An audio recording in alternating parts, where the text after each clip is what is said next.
ஸ்தோத்திரம். நாம் இந்த நாளிலும் இந்த மாதத்திற்கென்று கர்த்தர் கொடுத்த வாக்குத்தத்தத்தை நாம் நினைவு கூறுகிறோம். நாம் ஆதியாகமத்தின் புத்தகம் 15ஆம் அதிகாரம் 1வது வசனத்தை எடுத்துக்கொள்வோம். Let us turn our Bibles to Genesis chapter 15 verse 1. முதல் முறையாக வந்த தேவனுடைய பிள்ளைகளை நாங்கள் வரவேற்கிறோம். முதல் முறையாக வந்தவங்க கொஞ்சம் எழுப்பி நிற்க முடியுமா?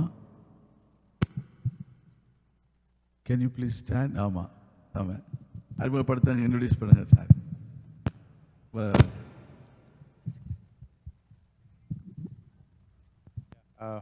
நான் பிரசாந்த்.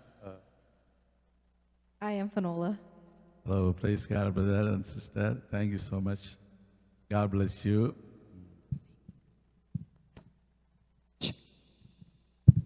தொடர்ந்து வாங்க, கர்த்தர் உங்களை ஆசீர்வதிப்பார். God bless you.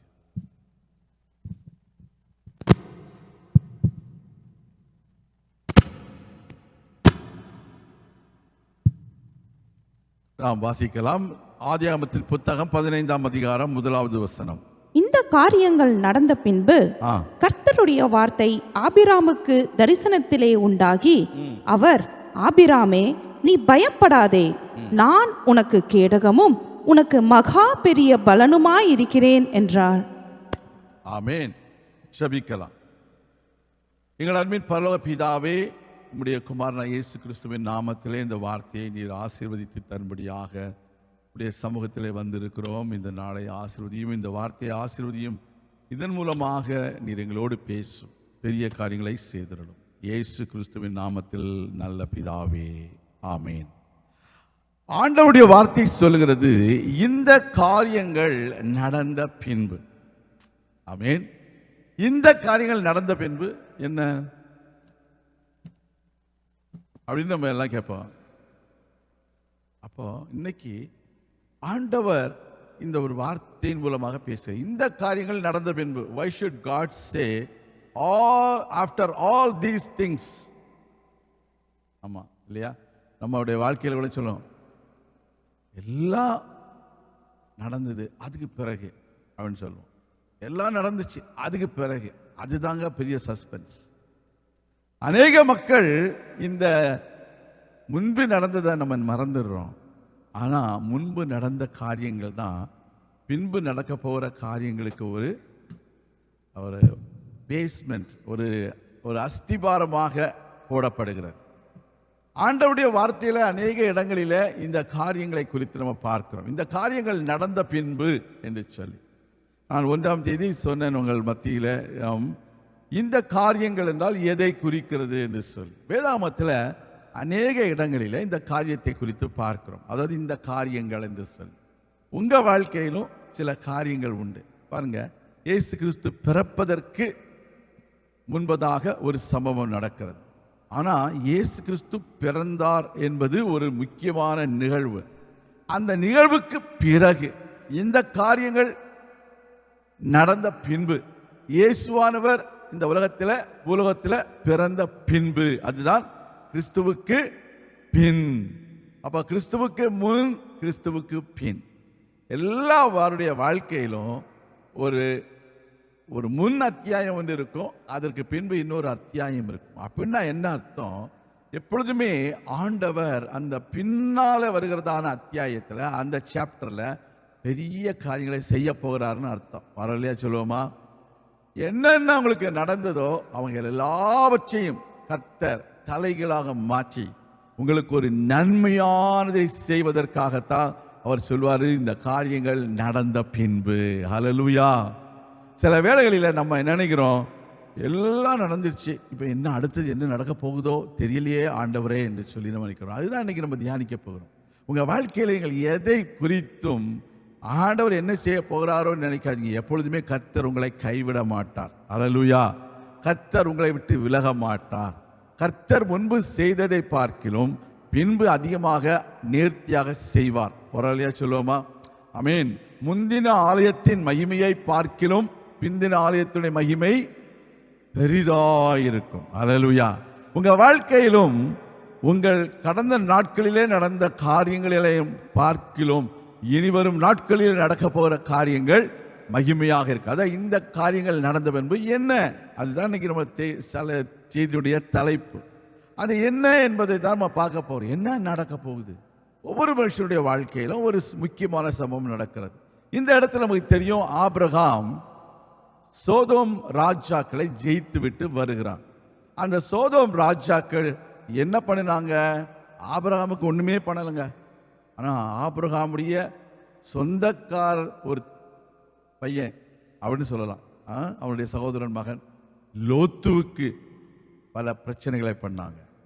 அந்த வேளையில ஆபிரகாம் பார்த்துட்டு சும்மா இருக்கல. ஆபிரகாம் எப்பொழுதுமே உங்களை மாதிரி என்ன மாதிரி எப்பவுமே அவருக்கு ரிஸ்க் எடுக்கிறது ஒரு பிரச்சனையே கிடையாது. எப்படி நம்மெல்லாம் எப்படி செய்வோம்? ரிஸ்க் எடுப்போமா இல்லையா? சொல்லுங்களேன். ரஸ்க் சாப்பிட்ட மாதிரி உட்கார்ந்துருக்கீங்க எல்லாரும். நம்ம ஃப்ரெண்டுக்குன்னா என்னன்னாலும் செய்யறது தயாரா இருக்கிறோமா இல்லையா? சொல்லுங்க. அதே மாதிரி இந்த லோத்தி எவ்வளவுதான் மோசமான பையனா இருந்தாலும் சரிதான், இந்த சித்தப்பாவோ பெரியப்பாவோ அவர் சொன்ன காரியத்தை கூட இவன் செய்யாம அவன் என்ன ஊதாரியா போயிட்டான். சோதம்னு ஒரு ஊருக்கு போயிட்டான். அங்க ஒரு மக்கள் சரி கிடையாது, ஒண்ணு கிடையாது. ஆனாலும் அந்த சோதோம் ராஜா இந்த லோத்துவை பிடிச்சு வச்சிருக்கிறான். லோத்துடைய எல்லாவற்றையும் பிடிச்சு வச்சிருன்னு சொன்ன ஆபிரகாமும் சும்மா இருக்கிற, ரத்தம் கொதிக்குது. அவன் எங்கோட ஆளு? அட்லான தமிழ் சபையில் உள்ள ஆள். அவன் யாரு? ஆபிரகாம். ஒரு ஆளியா சொல்லுங்க. நீங்க அப்படி சொல்லுங்க.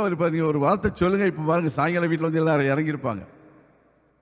அந்த மாதிரி அப்ப ஆபிரகாம் என்ன செய்யறான்? உடனடியே அங்க ஒரு 100 பேர், இங்க ஒரு 100 பேர், வீட்டில் இருக்கிறவர் தான், சர்ச்சில் இருக்கிற ஆள் தான் கூட்டிட்டு போறான். யுத்தத்துக்கு போறாங்க. நீங்க தப்பா நினைச்சுக்காதீங்க. 318 பேர் ஆபிரகாம் வீட்டில், ஆபிரகாம் இல்ல ஆபிராம் வீட்டில் பிறந்த கைப்படிந்தவர்களாகிய 318 பேர் எல்லாரையும் கூப்பிட்டுட்டு எங்க போறான்? சோதோம் ராஜாவுக்கு எதிராக போகிறான். சோதோம் ராஜாவை அவன் ஜெயிக்கிறான். சோதோம் ராஜாவுடைய எல்லா கொள்ளை பொருட்களையும் அவன் எடுத்துட்டு வந்துடலாம் அப்படின்னு அவன் நினைக்கல. அவன் தன்னுடைய மக்களை மாத்திரம் கொண்டு வரான். அந்த ராஜா சொல்றான், நீ பொருட்களை எவ்வளவு வேணாலும் எடுத்துக்கோ, சொத்து வேணுமா, சுகம் வேணுமா, செல்வம் வேணுமா, எல்லாம் எடுத்துக்கோ, ஆனா அந்த ஆட்களை மாத்திரம் விட்டுறப்பா அப்படி சொல்றான். இன்னைக்கும் சாத்தாய் தான் சொல்லுவான், நான் உனக்கு எவ்வளவு வேணாலும் தரேன், உனக்கு சொத்து தருமா தரேன், உனக்கு புகழ் வேணுமா தரேன், உனக்கு செல்வாக்கு வேணுமா தரேன், எல்லாம் தருவேன், ஆத்மாக்களை மாத்திரம் நீ ஏன்ட்டு எடுக்காத. ஒரு அழியா சொல்லுவாம, புரிஞ்சுதா உங்களுக்கு? ஆத்மாக்களை தொடாத, ஜனங்களை தொடாத, நான் உனக்கு என்ன ஒன்று தரேன். அவன் சொல்லுவான் உடனே, அவனா ஆபிரகாம சொல்லலை, நம்ம சொல்லுவோம், கடவுள் எல்லாம் மாதிரி கடவுள் எதிராளியுடைய கொள்ளை பொருளை தந்தார், கர்த்தருக்கு ஸ்தோத்திரம், நல்லதுதான்.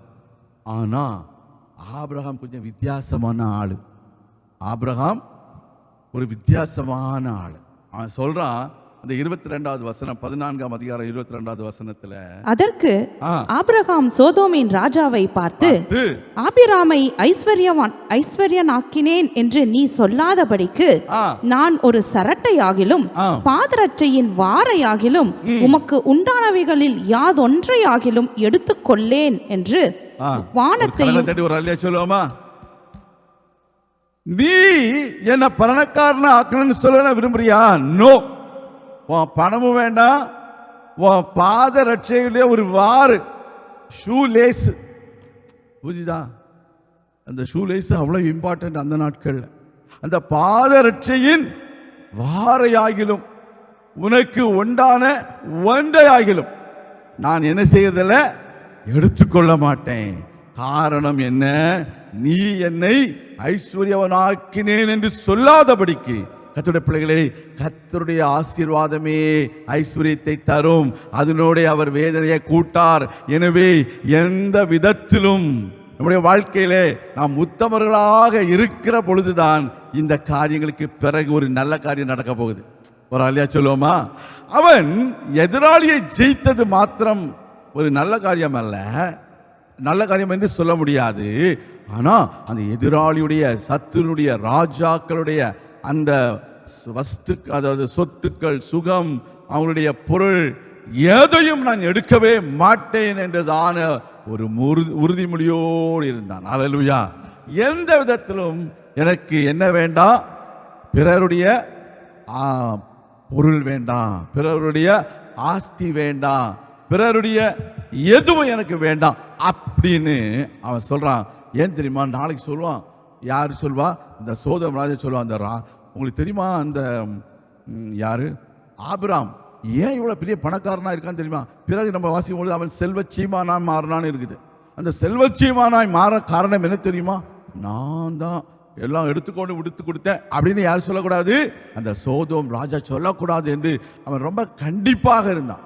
இன்றைக்கு நம்முடைய வாழ்க்கையில நம்ம அநேக வேளைகளில் தவறி புரிய விடுகிறோம். ஆனால் அதற்கு பிறகுதான், அதாவது தவறாமல் இருந்தால் நம்முடைய வாழ்க்கையில் என்ன நடக்க போகுது? பெரிய நன்மையான காரியங்கள் நடக்க போகுது. ஒரு ஆளையா சொல்லுவோமா?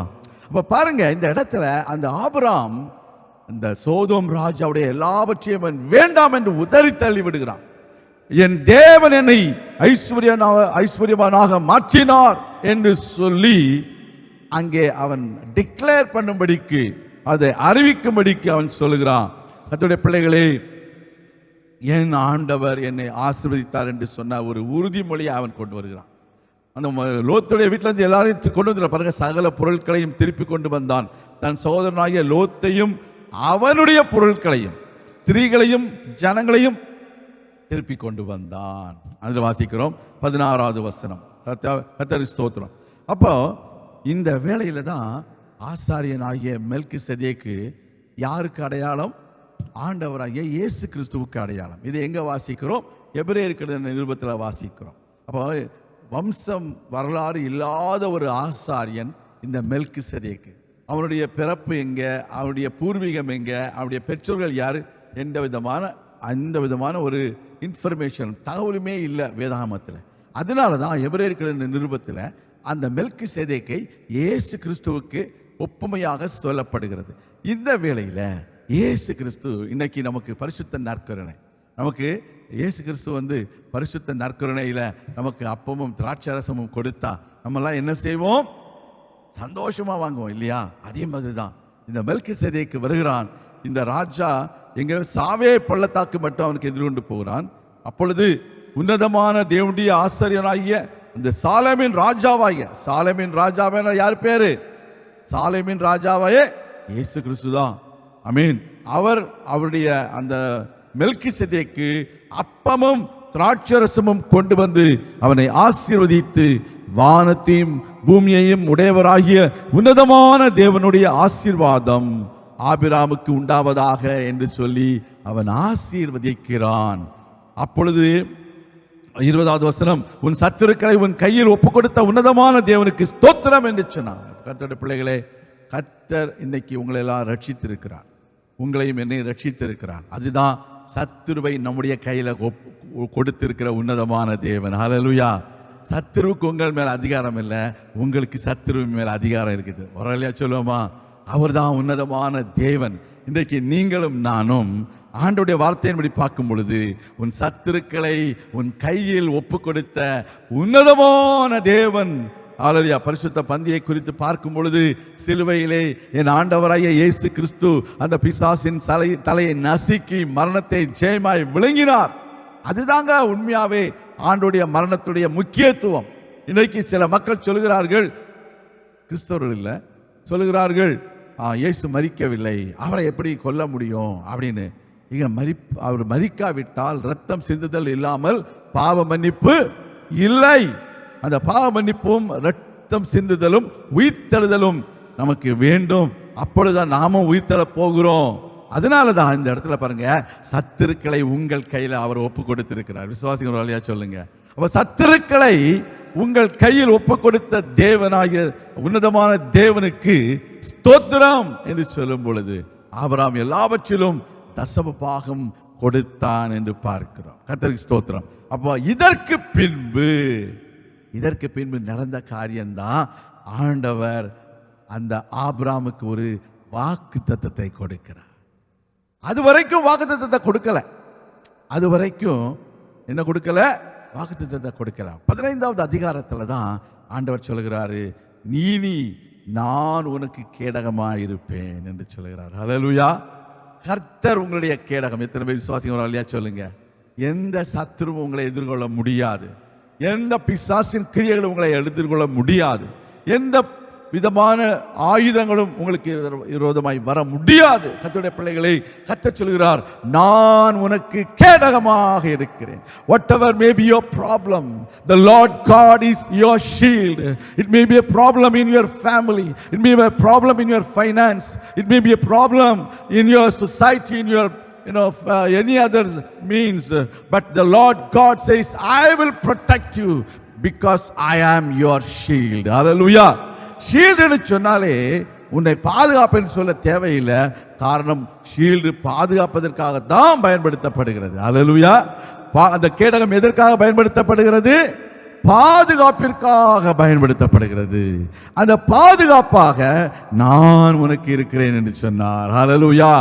அந்த ஆண்டவர் உங்களை சுற்றிலும் அவர் மதிலாக இருக்கிறார். சுற்றிலும் எருசலேமை சுற்றிலும் அவர் மதிலாக அக்னி மதிலாக இருக்கிறார் என்று சகரியாவின் புத்தகத்தில் வாசிக்கிறோம். இன்றைக்கு தேவனுடைய பிள்ளைகளே, he is not only a shield, but he is also a wall of fire around you and your children. Hallelujah.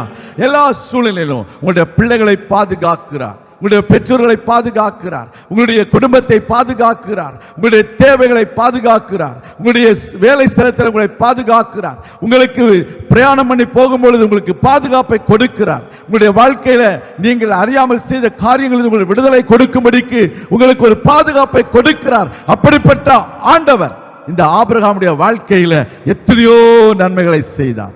அதனாலதான் அந்த ஆபிரகாமுக்கு மாத்திரம் இல்லைங்க, பின்னாடி பார்க்கும்போது யாக்கோபு இடத்துல ஆண்டவர் சொல்லும் பொழுதும் 28ஆம் அதிகாரம் 15வது வசனத்திலையும் ஆண்டவர் சொல்கிறாரு, கேடகம் என்று சொல்லல, ஆனால் நான் உன்னை பாதுகாப்பேன் என்று சொல்கிறார். நான் உன்னை காத்து என்று சொல்கிறார். Today I want to tell you, when you are faithful in God's kingdom, he is going to protect you. Abraham தேவனுடைய பார்வையில எல்லாவற்றிலும் அவன் உண்மை உள்ளவனாக இருந்தான்.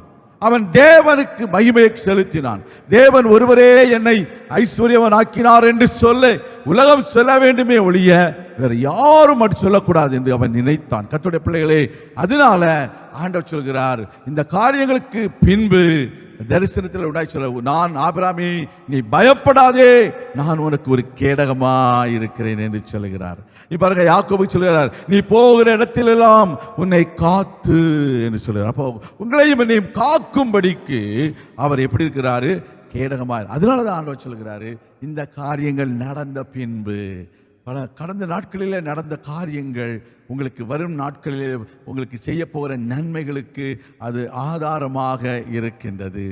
நாம் இதே 22ஆம் அதிகாரம், ஆதியாகமத்தின் புத்தகம் 22ஆம் அதிகாரம் 1வது வசனத்தை வாசிக்கும் பொழுது, Genesis chapter 22 verse 1, இந்த காரியங்கள் நடந்த பின்பு தேவன் ஆபிரகாமை சோதித்தார். இந்த காரியங்கள் நடந்த பின்பு தேவன் ஆபிரகாமை சோதித்தார் என்று பார்க்கிறோம். அல்லேலூயா.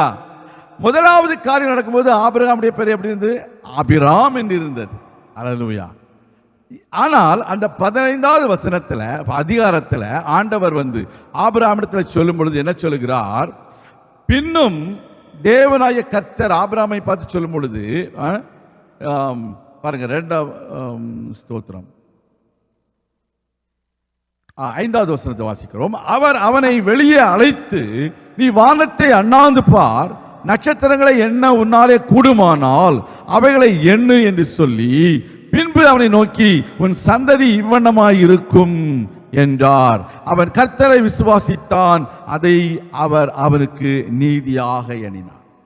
இவர்களுக்கு பின்பு, இந்த காரியங்கள் நடந்த பின்பு என்ன நடக்கும் என்று சொன்னால், தேவன் உங்களுக்கு ஒரு வாக்குத்தத்தத்தை கொடுக்கிறார். அல்லேலூயா.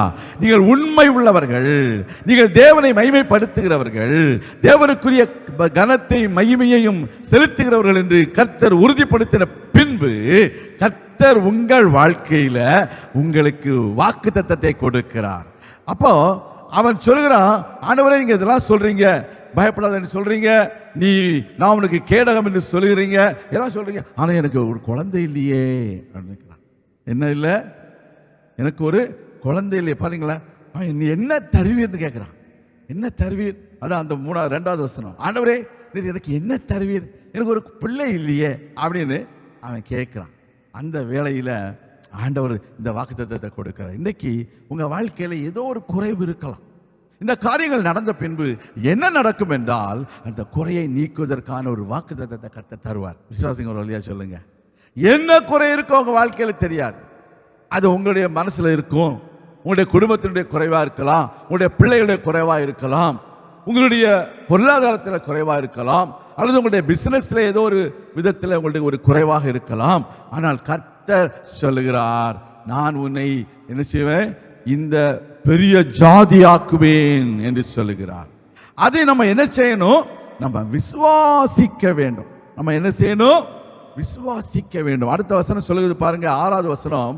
அவன் கர்த்தரை விசுவாசித்தான், அதை அவர் அவனுக்கு நீதியாக எண்ணினார்.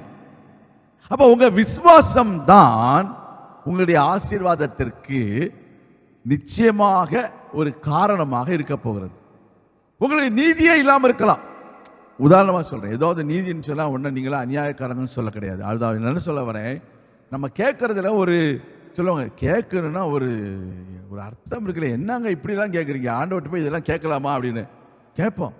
கேட்கறதுல ஒன்றும் தப்பு இல்லை. ஆனால் ஆண்டவர் நம்ம அதை விசுவாசிக்கும் பொழுது அதை என்ன செய்கிறாரு?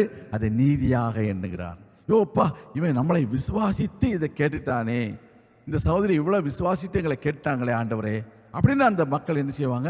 உதவி செய்வாங்க. அதே மாதிரி ஆண்டவர் சொல்கிறார், ஆண்டவர் வார்த்தை சொல்கிறது, அவன் கர்த்தரை விசுவாசித்தான். அவன் அந்த பிள்ளையை பெற்றுக்கொள்வதற்கோ அல்லது அவன் குடும்பமானது வானத்து நட்சத்திரங்களைப் போல பெரிய ஜாதியாக மாற வேண்டும் என்பதோ, பெரிய இனமாக மாற வேண்டும் என்பதோ எப்படி அவன் கேட்கிறான் அப்படின்னு கேட்டீங்கன்னா, அவன் ஆண்டவரை விசுவாசித்தான். அவன் கர்த்தருக்கு ஸ்தோத்திரம். பாருங்க, ஆண்டவர் சொல்கிறார், ஆண்டவர் பாருங்க, உன்னை ஊர் என்னும் கல்தேயருடைய பட்டணத்திலிருந்து அழைத்து வந்த கர்த்தர் நானே. அல்லேலூயா. அப்பொழுது ஆண்டவரே, நான் அதை சுதந்திரித்துக் கொள்வேன் என்று எதனால் அறிவேன் என்று கேட்கிறான். அதற்கு அவர் 3 வயது கிடாரியையும் 3 வயது வெள்ளாட்டையும் 3 வயது ஆட்டுக்கடாவையும் ஒரு காட்டுப்புறாவையும் இப்படி ஒரு பலி செலுத்துகிறான். அதான் குறிப்பாக சொல்ல பலி செலுத்துகிறதை பார்க்கிறோம். இப்ப விசுவாசம் நம்முடைய வாழ்க்கையில வேணும். ஆண்டவருக்கு நாம காரியங்களை நம்ம என்னென்ன விதத்தில் பலி செலுத்த முடியுமோ அந்த பலியை கர்த்தர் அந்த இடத்துல ஏற்றுக்கொள்ள விரும்புகிறார். ஏற்கனவே அவன் பலி செலுத்திருக்கிறான். என்னது? அவன் ஸ்தோத்திர பலி. அதுதான் இந்த தசம பாகத்தை அவன் கொடுத்திருக்கிறான். இப்பொழுது ஆண்டவர் அவனிடத்துல இன்னும் கூடுதலான ஒரு பலியை கேட்கிறார். அவன் கொடுக்கிறான், எல்லாவற்றையும் கொடுக்கிறான். ஆண்டவர் கர்த்தருக்கு ஸ்தோத்திரம். அந்த வேளையிலையும் அவன் கர்த்தரை விசுவாசித்து இதை செய்கிறான். நம்மெல்லாம் என்ன செய்வோம்? ஆமாம்மா, ஆண்டவர் சொன்னார் எப்போ அதெல்லாம் நம்ம நம்ப முடியுமா? அவன் அந்த அண்ணாச்சி பார்த்தீங்களா, அவர் அதை பண்ணார், அதனால தான் அவர் இவ்வளோ பெரிய ஆளாக இருக்கார். இந்த இவங்களை பார்த்தீங்களா, அந்த பக்கத்து அண்ணா, அவங்க என்னெல்லாம் பண்ணாங்க, அதனால தான் அவங்க பெரியாங்களா? இல்லை, நீங்களும் நானும் கர்த்தரால் அழைக்கப்பட்டவர்கள். அல்லேலூயா. கர்த்தர் உங்களை பேர் சொல்லி அழைத்திருக்கிறார். கர்த்தர் உங்களை தெரிந்து கொண்டிருக்கிறார். நீங்கள் பயப்படக்கூடாது. உங்கள் வாழ்க்கையில் பயம் உங்களை ஆட்கொள்ளும் பொழுது என்ன ஆகுது? எப்படியாவது எதையாவது செய்து நம்ம முன்னேறிடலான்னு பார்க்குறோம். இல்லை, என்னுடைய பிள்ளைகளே, பஞ்ச காலத்தில் எலியாவை போஷித்த தேவன் உங்களோடு இருக்கிறார். இந்த நாளில் உங்களுடைய கண்ணீரை துடைக்கிறார். உங்களுடைய இருதயத்தின் வேதனைகளை அறிந்திருக்கிறார். உங்களுடைய இருதயத்தின் காயங்களை கட்டுகிறார். உங்களுடைய உள்ளத்தில் இருக்கிறதான அநேக வேண்டுதல்கள், அநேக நிறைவேறாத ஆசைகள், இவைகள் எல்லாவற்றையும் இந்த காரியங்கள் நடந்த பின்பு அவர் நிறைவேற்றுகிறார். அருமையான பிள்ளைகளே, இந்த காரியங்கள் நடந்த பின்பு என்று ஆண்டவர் இந்த அருமையான வசனத்திலே சொல்லி இருக்கிறார். உங்க வாழ்க்கையில கடந்த நாட்களிலே என்ன நடந்தது என்று நீங்கள் யோசித்து பார்த்து கவலைப்பட வேண்டாம். இதற்கு பின்பு ஒரு வெற்றியின் நாள் இருக்கிறது. இதற்கு பின்பு ஒரு ஆசீர்வாதத்தின் நாட்கள் இருக்கின்றன. இனி வரப்போகும் நாட்கள், இனி வரப்போகும் வருஷங்கள் உங்கள் வாழ்க்கையில வெற்றியையும் ஆசீர்வாதத்தையும், இதுவரைக்கும் நீங்கள் காத்திருந்த ஆசீர்வாதத்திற்கு ஒரு நல்ல செய்தியையும் கர்த்தர் கொடுக்க போகிறார். கவலைப்பட வேண்டாம், நீங்கள் கலங்க வேண்டாம். தேவன் வாக்கு மாறாதவர், உண்மையுள்ள தேவன். அவர் உங்களோடு கூட இருக்கிறார். அவர் உங்களுக்கு வெற்றியை தருவார். நான் உங்களுக்காக ஜெபிக்கிறேன். நலமின் பரலோக பிதாவே, உடைய பிள்ளைகளுக்கு நீர்தாமே கேடகமா இருப்பேன் என்று சொன்னபடியால் நமக்கு ஸ்தோத்திரம். இனிமேல் அவர்கள் பயப்பட தேவையில்லை.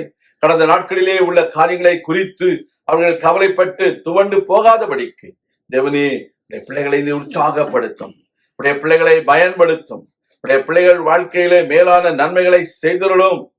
தேவனாலே கூடாத காரியம் ஒன்றுமே இல்லை. தேவ ஆசீர்வாதமும் தேவனுடைய வழிநடத்துதலும் பாதுகாப்பும் அவர்களோடு கூட தொடர்ந்து இருப்பதாக ஆசீர்வதித்து காத்துக்கொள்ளும். இயேசு கிறிஸ்துவின் நாமத்தில் ஜெபிக்கிறோம் எங்கள் நல்ல பிதாவே, ஆமேன். கர்த்தர் தாமே உங்களை ஆசீர்வதிப்பாராக. ஆமேன்.